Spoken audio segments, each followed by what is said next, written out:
I moved into apartment 4B on a Tuesday in late September, carrying boxes that felt heavier than they should have.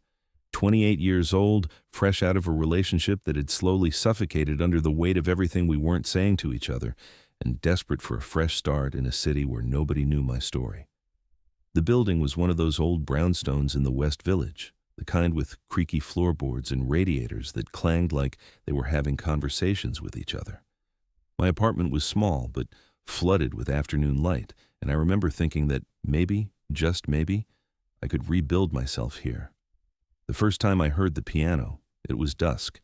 I was unpacking books, trying to decide if alphabetizing them was productive or just procrastination, when the notes drifted through the wall. Soft at first, tentative, like someone testing if their fingers still remembered the way.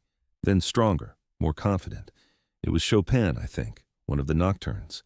The kind of music that makes you stop whatever you're doing and just listen. I stood there in my half-unpacked apartment, a copy of The Great Gatsby in my hands, and felt something in my chest unknot slightly. I learned his schedule quickly, though I didn't mean to. Every evening around 7, just as the sun was painting the buildings gold and the city was shifting from day to night, the music would start. Sometimes classical, sometimes jazz, occasionally something I couldn't identify, but that felt old, like it carried memories in its melody. I found myself timing my evenings around it. I'd make dinner slowly, chopping vegetables with more care than necessary, so I'd be in the kitchen when the music began. I'd pour a glass of wine and sit by the window, watching the street below while the notes filled the spaces between my thoughts. It took me 3 weeks to see him. I was coming home from a particularly brutal day at the marketing firm where I was trying to convince myself I belonged, my shirt collar feeling like a noose, when I saw someone entering the building ahead of me. Tall, maybe 6'1", with silver haircut military short and shoulders that suggested he still did push-ups every morning. He moved with a slight limp, favoring his right leg, and wore a faded Marines t-shirt that had seen better decades. He held the door for me without looking back, and I caught a glimpse of his profile. Late 50s, maybe early 60s, with the kind of weathered face that made you want to know every story behind every line. "Thanks," I managed, and he nodded, still not quite looking at me, before disappearing into apartment 4A, right next door. My pianist was my neighbor, separated from me by a wall so thin I could hear his music, but had somehow never heard his footsteps. That night, the music was different, sadder. He played the same piece 3 times, and each time he'd stop at the same place, like there was a bar he couldn't get past, a memory he couldn't quite reach. I found myself leaning against the shared wall, my palm flat against the old plaster, as if I could somehow send him encouragement through the physical barrier between us. On the 4th attempt, he played through that difficult passage, and I felt absurdly proud, like I'd accomplished something myself. I started researching piano pieces, trying to identify what he was playing. I'd never been musical, had barely made it through required music classes in high school, but suddenly I was falling down YouTube rabbit holes at midnight, listening to different interpretations of Debussy and Satie, trying to match what I heard through the wall. My Spotify history became a strange archaeological record of my obsession.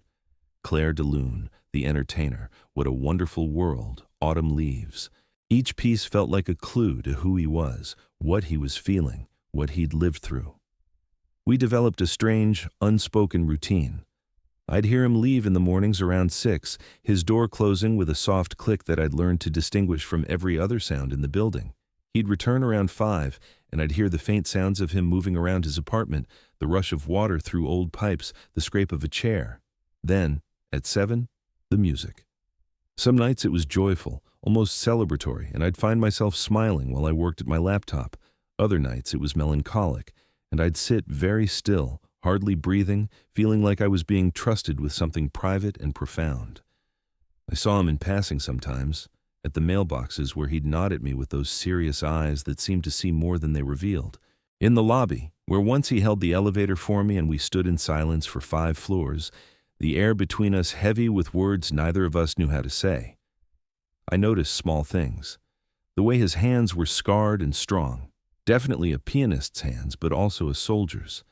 The fact that he never seemed to have visitors. The way he'd sometimes pause outside his door, key in the lock, as if gathering himself before going inside. It was a Thursday in November when everything changed. I'd had the day from hell, the kind where nothing goes right and you question every choice that led you to this moment. My creative director had eviscerated my campaign pitch in front of the entire team. My ex had texted asking if we could talk, which was code for him wanting to assuage his guilt without actually changing anything, and I'd spilled coffee on my favorite shirt. I came home feeling scraped raw, barely holding it together. I poured myself a bourbon, not wine, and sat in the dark waiting for 7 o'clock. When the music started, I actually felt my eyes burning with tears. He was playing "What a Wonderful World," but his version was different from Louis Armstrong's gravelly optimism. It was questioning, uncertain, like he was trying to convince himself the words were true. I pressed my forehead against the wall and let myself cry quietly, this stranger's music giving me permission to feel everything I'd been holding back. Then the music stopped. Right in the middle of the song, it just stopped. I heard his door open, heard footsteps in the hallway, and then a soft knock on my door. My door. I froze, my face surely blotchy and wet, my heart suddenly pounding. For a moment, I considered not answering, but something made me stand up, cross the room, and open the door. He stood there in the dim hallway light, those serious eyes now concerned, and he said, "I'm sorry. The walls are thin. I heard." He paused, seemed to reconsider his words. "Are you okay?" I must have looked like a disaster. I laughed, this broken sound that wasn't really a laugh at all. "That obvious?" "I've had some bad days myself," he said simply. His voice was lower than I'd imagined, with a slight southern accent smoothed out by years away from home. "I'm Marcus, by the way, 4A. Ethan," I said, 4B. We stood there for a moment, and I realized I was still holding my bourbon. "Do you want to come in?" The words came out before I could stop them, surprising us both. He hesitated, and I saw him almost decline, saw him preparing to retreat back into whatever solitude he'd built around himself, but then he said, "Sure. Thank you." My apartment was a mess, clothes on the couch, dishes in the sink, the physical manifestation of someone barely keeping it together. But Marcus didn't seem to notice or care. He sat in the chair by the window, the one where I always listened to his music, and I handed him a bourbon without asking if he wanted one. "I listened to you play," I said, because apparently this was a night for honesty. "Every evening. I hope that's not weird. The walls are thin, like you said." Something flickered across his face. Not discomfort, but something else. Surprise, maybe, or vulnerability. I didn't know anyone could hear, or I guess I thought if they could, they'd complain. "It's beautiful," I said, and meant it. "It's become the best part of my day." He took a sip of bourbon, looked out the window at the street below. "I started playing again after I got back. From Afghanistan, my last tour." He said it matter-of-factly, but I heard the weight behind those words. My therapist suggested it, said I needed something to do with my hands, something that required focus but allowed feeling. I'd played as a kid before I enlisted, but hadn't touched a piano in 30 years. "You're incredible," I said. "I've been trying to learn the names of the pieces. I'm not musical, but I wanted to understand." He looked at me then, really looked at me, and I felt seen in a way I hadn't in years. "That's why I knocked," he said quietly. "You were crying, and I was playing 'What a Wonderful World,' and I thought maybe the music was making it worse. Sometimes it does that, makes things more intense." "It wasn't making it worse," I told him. "It was making it possible. To feel it, I mean, instead of just pushing it down." We talked until midnight. I learned he was 56, had done 3 tours in Iraq and 2 in Afghanistan, had a daughter he hadn't spoken to in 4 years because he'd missed too many birthdays and school plays, and she'd eventually stopped calling. I learned he worked at a VA center in Brooklyn, helping other veterans navigate their transitions back to civilian life. I learned he played piano every evening because the structure of it, the discipline, and the emotion combined was the only thing that kept him tethered. I told him about my ex, about feeling like I'd been performing a version of myself for so long I'd forgotten who I actually was, about taking this job that paid well but made me feel hollow, about moving here hoping to find something authentic, something real, and instead, just feeling more lost. "You're young," he said, and it wasn't dismissive, just observational. "You have time to figure out who you are." "Does it get easier?" I asked, the figuring out part. He considered this, swirling the last of his bourbon. "No, but you get better at sitting with the uncertainty. At least, that's what I'm learning." When he left after we'd exhausted the bourbon and most of our words, he paused at my door. "Would you want to have dinner sometime? I mean, I could cook. I'm not bad at it." "I'd like that," I said, and felt something warm unfurl in my chest. The next evening, the music started at 7 as always, but this time I didn't just listen. I knocked on his door, and when he opened it, surprised, I said, "Can I listen from in there? I want to see you play." His apartment was sparse but clean, decorated with the bare minimum, except for the piano. It was an old upright, probably from the 50s, lovingly maintained. He sat down and I sat on his couch, and he played for me. Not performing, just sharing. It was intimate in a way I hadn't expected, watching his scarred hands move across the keys, seeing the concentration and emotion on his face. We fell into a new routine. Some evenings I'd listen from my apartment, that wall between us feeling less like a barrier and more like a connection. Other evenings I'd knock, and he'd let me in, and I'd watch him play. We started having dinner together once a week, then twice, then most nights. He taught me to make his grandmother's gumbo.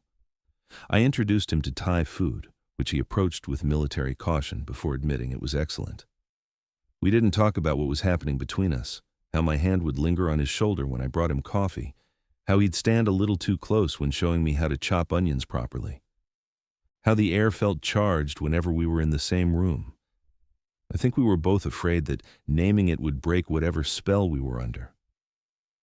It was a Saturday in January, one of those brutally cold New York days where the wind cuts through every layer when things finally shifted. We'd spent the afternoon walking through Central Park, our breath visible in the frozen air, talking about everything and nothing.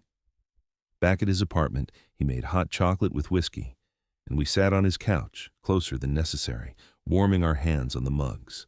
"I need to tell you something," he said, not looking at me. "I'm not good at this, at people, at letting anyone in. I spent so many years building walls, and now I don't know how to take them down." "I know," I said softly. "I can see them. But Marcus, you've been letting me in. Slowly, but you have been." He turned to me then, and the vulnerability in his eyes made my breath catch. "I'm 56 years old. I have a limp and nightmares and a daughter who won't speak to me. I have no business feeling what I'm feeling for you. My heart was pounding so hard, I was sure he could hear it." "What are you feeling?" "Like I've been playing in an empty room my whole life," he said, "and suddenly someone's listening. Really listening. And it's terrifying and wonderful, and I don't know what to do with it." I set down my mug with shaking hands. "I've been listening since the first night, and it's the only time I feel like myself. When I'm here, with you. Listening to you play, or cooking together, or just sitting in silence. I feel more real than I have in years." "Ethan," he said, my name a question and an answer all at once. I kissed him. Or he kissed me. I'm not sure who moved first, but suddenly his hand was on my face, gentle and sure, and I was tasting whiskey and hot chocolate and possibility. It was soft and careful, both of us terrified of breaking this fragile thing between us. When we pulled apart, he rested his forehead against mine. "I don't know how to do this," he whispered. "Neither do I admitted, "but maybe we can figure it out together."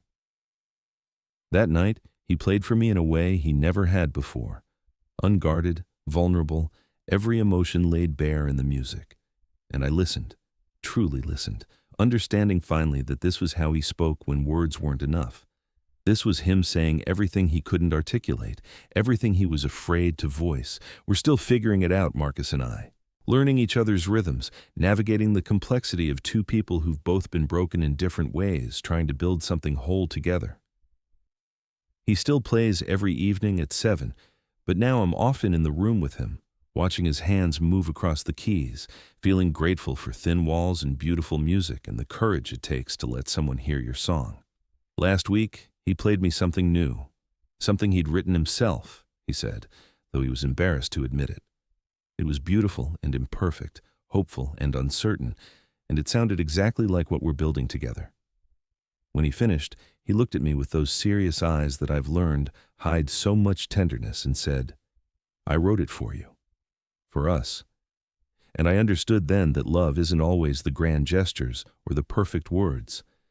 Sometimes it's music through a thin wall.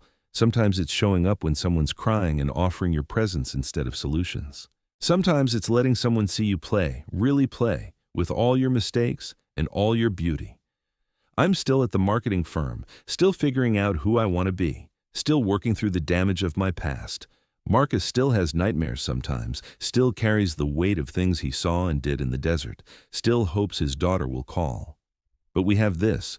We have 7 o'clock and piano music and dinners cooked together and the radical act of letting ourselves be known. The veteran next door plays our song every evening now, and he knows I'm listening. And that makes all the difference. Total char count, 16,847.